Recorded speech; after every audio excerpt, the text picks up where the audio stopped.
issue for the first science action is rewilding. This means reintroducing an animal back into an ecosystem where it went extinct. We chose this context because rewilding is happening all over the world, and protecting animals is something we think will engage young people.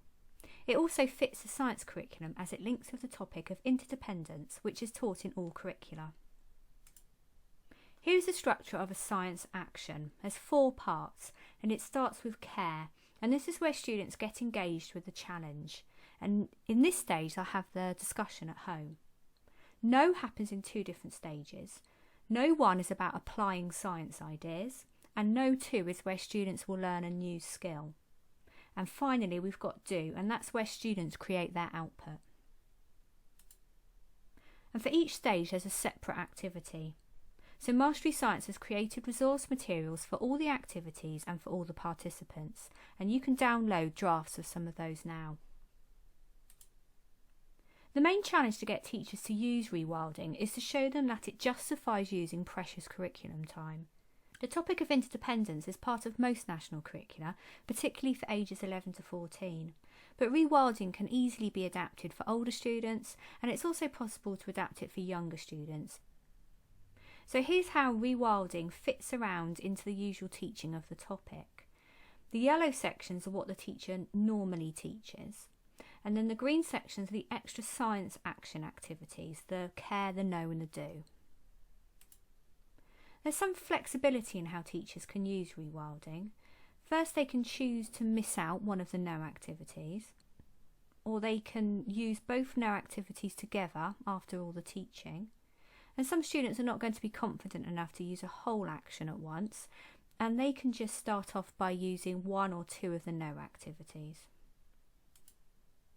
With this new version 2, we've taken into account the feedback that partners gave us in the survey about the earlier outline.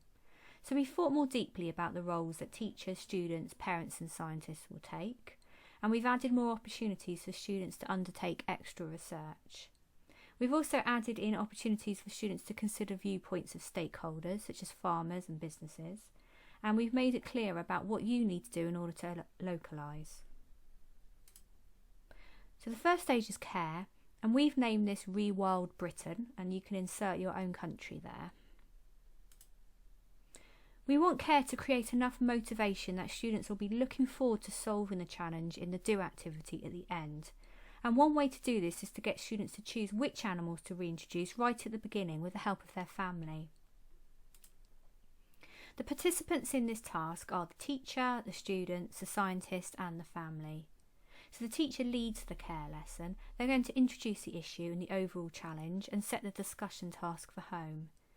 The scientists can explain the science behind rewilding, and the family play an important role. They discuss and help choose one animal to reintroduce. Like all of these activities, care is in 3 parts. Prepare takes place in school, carry out is the discussion which takes place at home, and then the review happens at school in the next science lesson. In prepare, the teacher introduces the issue of choosing an animal to rewild. To increase engagement, we've chosen to present this for the UK version as if it were a talent TV show where contestants are the animals. So students will first see a trailer for the show and they're introduced to the 4 contestants. This context is completely optional and you may decide not to use it. Then the teacher tells the students what they will be doing in this rewilding challenge, to choose one of the animals to rewild and plan a campaign. Then they're told more about rewilding and how reintroducing extinct animals can help rebuild ecosystems.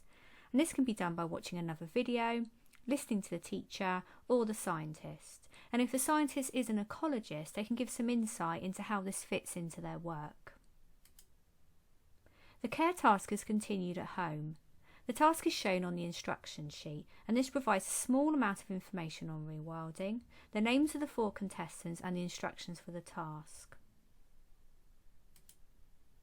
For the UK version, there will be a short video from each animal produced in the style of a TV talent show. So each animal will pretend to speak and make its own case to be chosen. This is optional, and when you localise, you can choose just to provide a transcript of this. The family also have a bio for each animal, which contains more balanced information to give the pros and the cons of rewilding each animal, and this will include viewpoints from different stakeholders where appropriate. Members of the family then use the information they read and saw to choose which animal they would vote for and give reasons for their choice. Then the family have a discussion and try to come to a consensus about which animal they would rewild. And they can vote online using a Google form set up by the teacher, or they can just write it down and take it into school the next day. The final step is back at school in the next lesson. Now, if you're using the TV talent show context here, the teacher can then count up the votes and reveal who got the fewest and who has to leave the contest in quite a dramatic style. If you're not using that context, then you can just say which animal got the most votes. And this can lead to a good class discussion because the students can give the reasons that their family came up with of why they chose the animal they did. The materials. So the teacher has a guide which describes how to run the task. They have more information on the background science of rewilding, and then they have a guide on how to set up their Google form for voting. The scientist has a guide which describes how they can support the students and what rewilding is. And then the family has a guide which describes the role of the family, the task instructions and information on the animals. So there's several ways you can adapt care to fit your local needs. First, we recommend you choose at least 2 animals that can be reintroduced into one habitat. So we've chosen for the UK version 4 animals into a forest. You can choose 2, 3, 4 animals into your habitat. Instead of rewilding an animal, you can easily adapt this task so it's about saving an endangered animal. As I said before, the TV show theme is completely optional, and the same goes for the animal videos. You can just include a transcript or remove this altogether. And if you do choose different animals to the UK ones, you'll need to create the instruction sheet and the bio sheets that the family use at home. The teacher now teaches food webs and competition as part of their normal curriculum. And then the next science action activity is called Rewilding Wolves.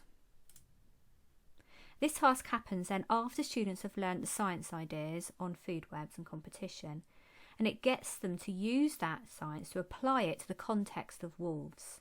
So this makes the activity valuable for teachers, so they do give it curriculum time, and it also helps students understand the benefits and impacts of rewilding. The only participants in this task are the teacher and the students. And again, it's in 3 parts. Prepare takes place in school. Carry out is done half in school and then half can be done at home for homework. And then the review takes place in the next science lesson. So first of all, the teacher describes the case of what happened when wolves were reintroduced into Yellowstone Park in the USA. And then the students are guided through how to use a food web to work out what happens to the other organisms when the population of one organism changes. So what happened in Yellowstone when the wolves were reintroduced? Then they apply this to the animals that were introduced in the care activity. So they get given a food web of the habitat the animals could be reintroduced to, and then they determine what will happen if each of those animals are reintroduced. So in the UK version, the food web we use will be a UK forest, and this task can be carried out for homework. The students then choose which animal they think will have the most positive benefits on the forest ecosystem with their reasons. And then the teacher can measure how well the students have applied their knowledge and give them feedback.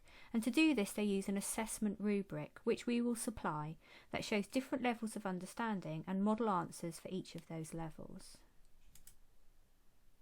So the activity is going to be on a PowerPoint with copyable student sheets. The teacher guide will give an outline of the task and the assessment rubric.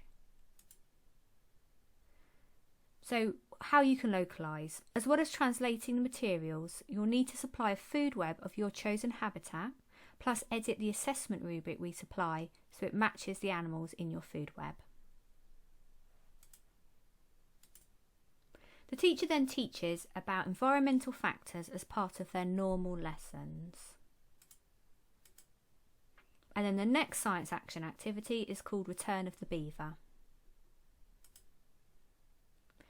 So this task takes place then after the students have learnt more science, and it gets students to learn a new skill, which is called how to weigh up evidence for a claim. Now this makes the activity very valuable for teachers as it's giving time in the curriculum to teach a science skill. And this skill is also preparation for the final do task because students will need to use evidence to support their claim for reintroducing the animal. The participants in this task are the teacher, the students and the scientist. Again, the teacher runs the lesson, and either the teacher or the scientist can teach a new skill. And the scientist also plays a role in supporting the students' learning by helping them to analyse the data that they're going to be given. Like all the activities, No 2 is in 3 parts, and then they all happen in school this time. The context for No 2 is another real-life case of an introduction presented as a PowerPoint, and for the UK we've chosen beavers. So beavers are native to Britain, but they went extinct in the 1500s. But in 2015, scientists released a small population of beavers into a UK river. And over the next 5 years, they studied the beavers and collected information about them. So in this case study, students will be using some of this data to inform their decision about whether the beavers deserve to stay. The task requires the need for a new inquiry skill to weigh up several pieces of evidence. So the teacher or the scientist will teach the students a new skill. First, they're going to demonstrate step by step how to do the skill. Then it's the student's turn. They're going to use this new skill to analyse some data and write their conclusion. And the scientist can help them with this task to analyse the data. Students will also get a thinking guide which will help them remember the steps in that process. And with this new skill, the students can come to a decision about the beavers. Do they deserve to stay based on the evidence that they've just looked at? Again, the teacher's going to assess the student's conclusion, how well they've used the new skill, and they're going to be using an assessment rubric for that and give feedback. So the teachers are going to get a set of the presentation slides, which include the tasks and student sheets to print out and give to the students. And as No 2 involves teaching a skill, the teacher's going to get a full lesson plan for this and an assessment rubric to assess how well students use the skill. The scientist is going to get some information on the task and the skill and guidance on ways that they can support the students as they learn the skill. You can use this task as it is, which will require minimum localisation. Or if beavers have been reintroduced into your country, then you may wish to change the information so that it's taken a place in a river in your country. If you don't want to use the beavers at all and use a different animal instead, then you'll need to find relevant data on that animal. The final science action activity is the do activity, and this is called rewilding campaign. This is where students are going to put together a campaign to persuade the audience why their chosen animal should be reintroduced. The participants in this task are the teacher and the students, the scientist and the family. The teacher leads the lesson and guides the students in their task, and part of the research of the campaign is carried out at home with help from their family. The students then present their campaign to the scientist, who assesses how well they've done. So do is in 3 parts. Prepare takes place at school. Carry out takes place some at home and some at school. And then they present the campaign in school. So in the prepare section, the students work in groups to make a campaign for their animal. So they're provided with evidence similar to that presented in the beavers task, which is information about how well the animals are doing in other countries where they've been reintroduced. So students are going to use this to support their claim. So students now are going to research their claim with help from their family using given data. And they can do extra research on the internet to strengthen their campaign. And And back in class, students share the research notes they made at home, and then the group share the task of writing the campaign presentation. And then each group is going to take it in turn to present their campaign to the rest of the class and to the scientist. The scientist is either present in the classroom or they can watch the campaigns remotely, and they use a checklist to score each campaign presentation. Optionally, they can calculate the mean score for each animal to decide which animal has won the competition to be rewilded. Each student group is going to get a set of sheets of information to help them plan their campaigns. And the teacher guide helps the teachers to do, and it includes that assessment checklist the scientist is going to use. The scientist has instructions to carry out their role and the assessment checklist to use in judging. To localise do, you'll need to supply evidence for each animal and suitable web links that the students can use for their research at home.